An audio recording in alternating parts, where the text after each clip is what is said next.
Hi and welcome to my channel, Crafting with Indiana Jones. I am Indiana Jones and today I will be crafting in the shabby chic style with the shabby chic queen herself, Teresa of Our Greene Acres. So I hope you come along and join us for a shabby chic adventure. Let's get started.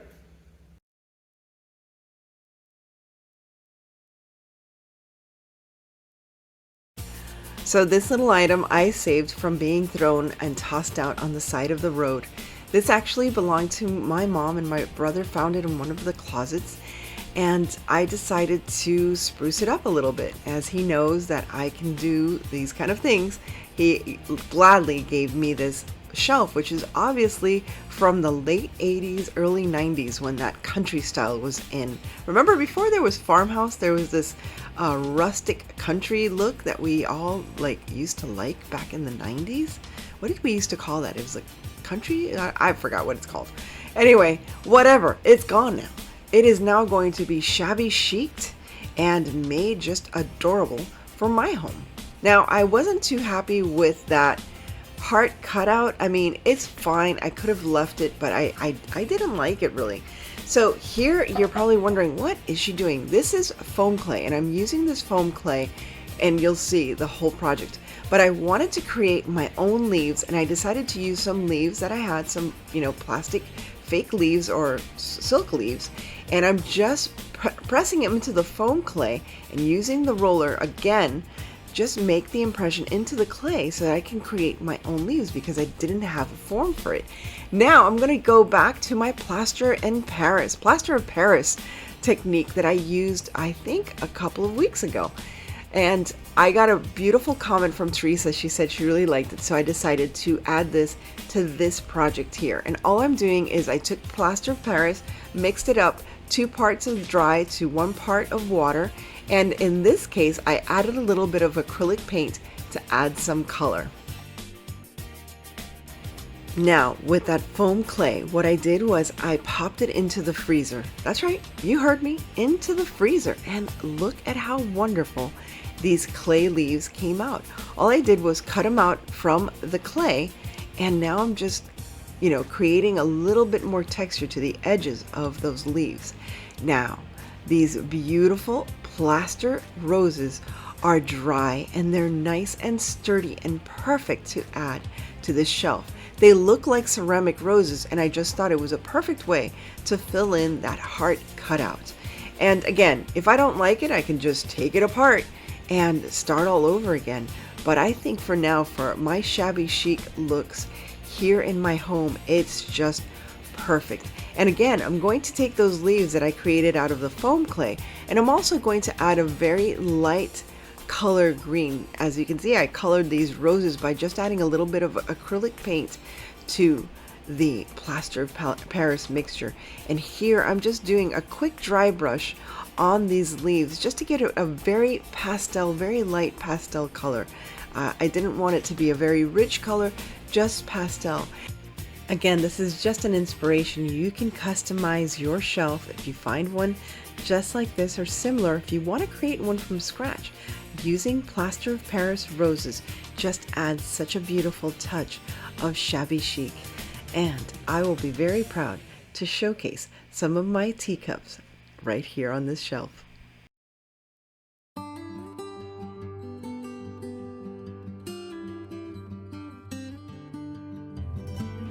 This next item was a steal. I think I only got it for $3, and it's a wine carrier or a wine case.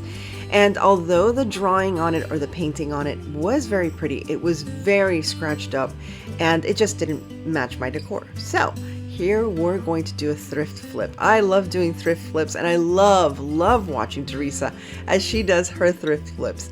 And again, I'm using this white paint, or it's a cream colored paint actually, that I got from Home Depot. It's a mist tint, and they usually sell for around $1 to 50 cents. You're going to save a lot of money by buying mist tints, and you'll believe me when you go and you'll see that many of them are these very pale colors, and they have them in matte and in semi-gloss sometimes. It's just a luck of a draw. And originally I was going to keep the accessories on it the same color as they were originally, but I decided to just paint over them. Now I am using one of my French stencils because I thought this was perfect. I just thought this was perfect to have a French stencil. And it doesn't talk about wine, it actually talks about perfume, if I'm not mistaken. Now, I don't know exactly how I'm going to use this, but I do want to use this in some manner to hide some of my crafting supplies and just make it prettier. So there you go, there's the stencil. And that stencil I found at the Amazon. At my Amazon store. So you can check my link below and you'll see it there. This stencil is actually from Plaid Crafts, and all the other paints except for the base white paint are all Plaid products, and I love being a Plaid ambassador. I've been an ambassador now for 5 years, believe it or not, and I just love all their paints. Now, I made a mistake. I put too much paint on my little brush and it bled through, so I am creating a flower look just by dotting and dabbing around, and it works. It works. I don't know how to paint, people. Don't know how to paint, but I can save a project when needs be. So here I'm just painting around and giving a little definition to those flowers.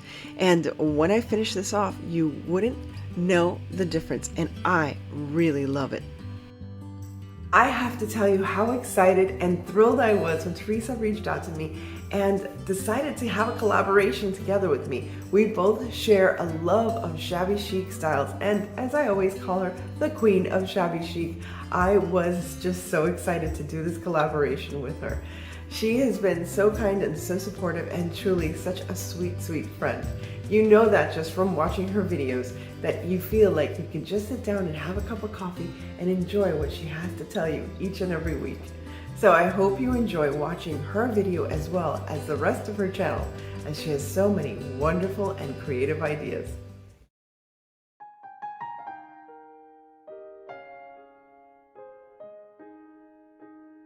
Oh, I love my neighbors. They're quiet, they're sweet, and they put out the best trash. So I forgot to hit record when I started painting this clock. It wasn't that interesting. You didn't miss much. It's just really cool to see me painting a big clock, I suppose. But so there I'm showing you, see, it's the same clock. It was black, and now it's not. Now it's this cream color. Once again, mist tint from Home Depot. Now here I'm going to use all the stencils I have in my stencil library because it's such a huge clock. It really needed some extra depth to the whole project. I love stenciling, and that's one of the reasons I love watching Teresa, because she also loves to stencil and has a beautiful collection of stencils as well on her Amazon shop. If you don't find pretty ones on mine, you can go to her Amazon shop as well. And here's a huge stencil that I have that I've been wanting to use on one of my walls. I haven't dared to do it yet, but I will. Believe me, I will.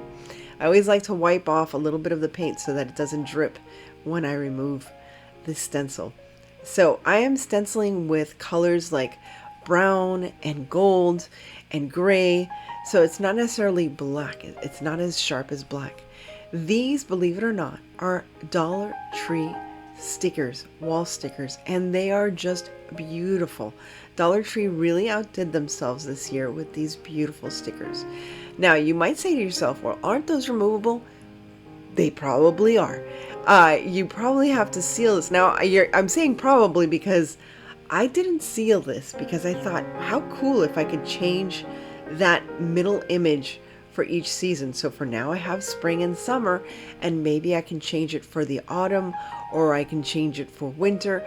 I don't know. We'll see how it goes. But that was the thought process when I was doing this. Now, if you want to keep the exact same design, all you have to do is seal it, and it's there forever and ever and ever.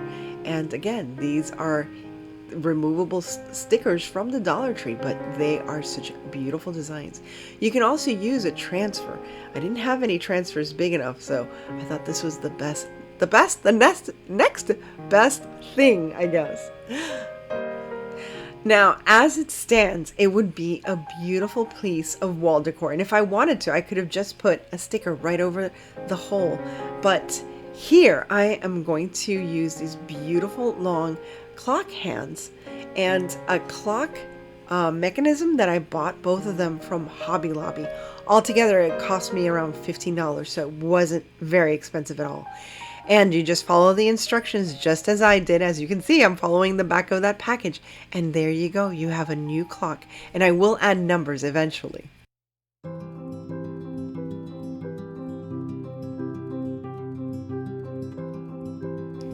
If you love Shabby Chic, then you know that Shabby Tassels are a part of Shabby Chic Decor. And here I'm going to use some vintage wooden spools to create some beautiful little shabby tassels for my decor. These are also perfect to create your own ornaments during the holiday season or all year round. You can use these as tiebacks for your curtains as well. I'm just using, as you can see, a vintage wooden spool. I covered the top and I wound some beautiful ribbon around it in pink.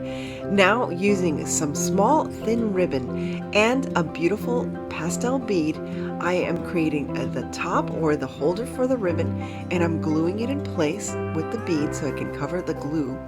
And now I'm going to gather together all different ribbons and laces and pearls, anything that you have on hand. It might be some scraps left over from other projects, and I'm going to tie them together at the bottom of that spool, and that will create my tassel.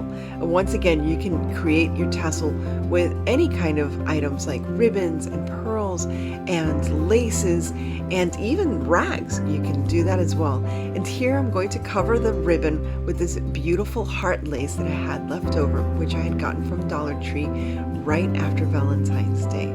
So once again, you can customize this to your decor, but I always love to have a shabby tassel on hand. They're also cute for gift tags, especially with Mother's Day coming up. What a cute idea to add this to your Mother's Day gift.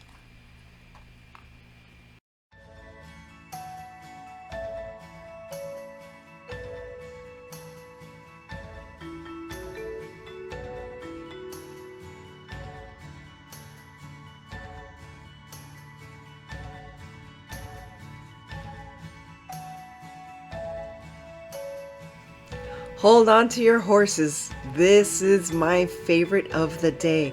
I found this American Girl horsey just hanging outside in the garbage on the side of the road and decided to updo it.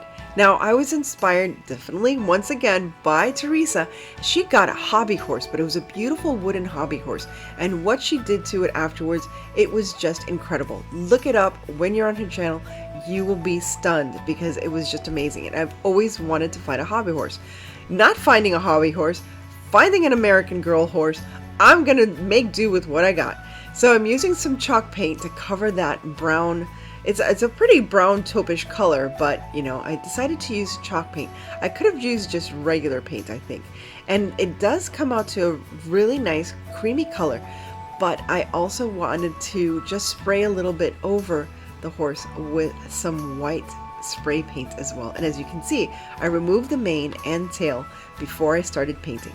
Back to my foam clay. I'm actually going to create a saddle with my foam clay. Now you're probably wondering, if you've never used foam clay before, what's the difference between foam clay and air dry clay? Foam clay is less rigid and does not crack as often as air dry clay does. I have an issue where it's always cracking. I don't know why. I don't know if it's the humidity here in Florida, but all my air dry clay projects eventually start to crack. So here I am deciding to create my own little saddle. Now with foam clay, I was given the tip by my friend Christy of Christy Creates to always put any kind of molds or anything that you create with foam clay into the freezer just for a few moments so that it keeps the shape and the definition of very detailed molds or forms. So right now I believe the saddle is in the freezer, just getting a little chill, and now I'm going to pop these into the freezer as well. If you notice, I didn't even have to put any kind of baking soda or any kind of baking powder on this so it would release, because once it's frozen, look how easy. It's completely frozen And look how easy it just pops out. And again, it doesn't have that chalkiness that you would have if you use air dry clay. It really does a great job, and for this project it was perfect.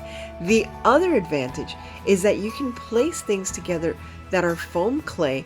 They pretty much just stick to each other. I barely had to use any kind of glue, but if I am going to use glue, I use E6000, as that is much better to use on foam clay than hot glue. Let's get back in the saddle. Here I'm using folk art paints to add some beautiful pastel colors to my Carousel Horse, and I thought these colors were just perfect for a shabby chic home decor. Where am I going to put this horse? I don't know. Does it matter? I love it. I'm actually adding some rose gold to the hoofs, and I'm going to add some antique gold to all the embellishments that I added on the saddle.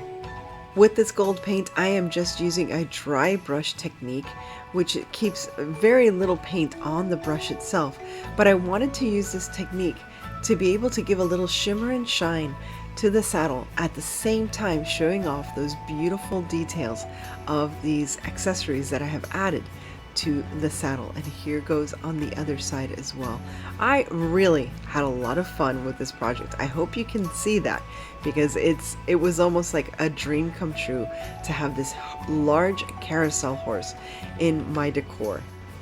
For the mane and the tail, I found this beautiful shabby chic trim. Believe it or not, it was on clearance at Hobby Lobby, and I think I paid $1 per yard. I know it was a ridiculous price, but if you can't find this trim, Teresa had a wonderful idea of using rags and laces and ribbons, and you create your own trim that you can add to your horse. If you're lucky enough to find this horse, or if your daughter wants to get rid of her old American Girl doll horse, this is a perfect alternative. There are all different types of trim, so you can find trim that you would use for curtains, and beaded trim and pearl trim, anything that you like to do to really customize your carousel horse just for you. And that was Luke walking by. I hadn't noticed that before. I had to craft in the kitchen this time because all of my projects were pretty large, and I wanted a nice large area in which to work in. Now, I didn't think of this when I put this in the video, but it looks kind of weird. I'm just gluing glue to a poor horse's butt. But, well, that's what you got to do if you're going to add this beautiful, luxurious, ribboned trim tail to this carousel horse. And again, the colors are so perfect. It's that light pale green and gold and rose gold and pinks, light touches of pinks.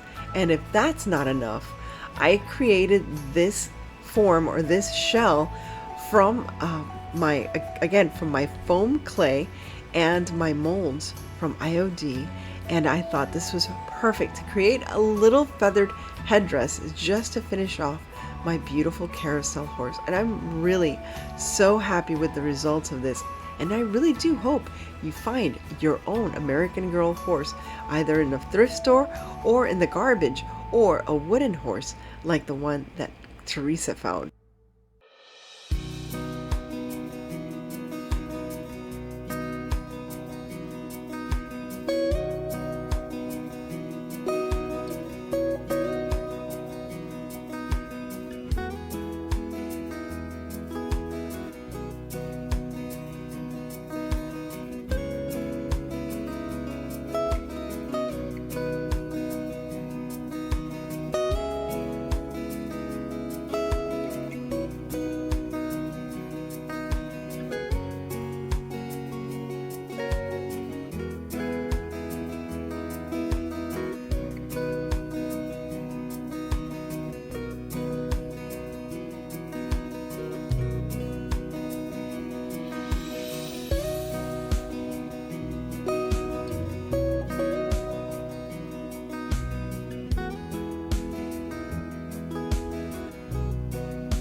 So, which one was your favorite?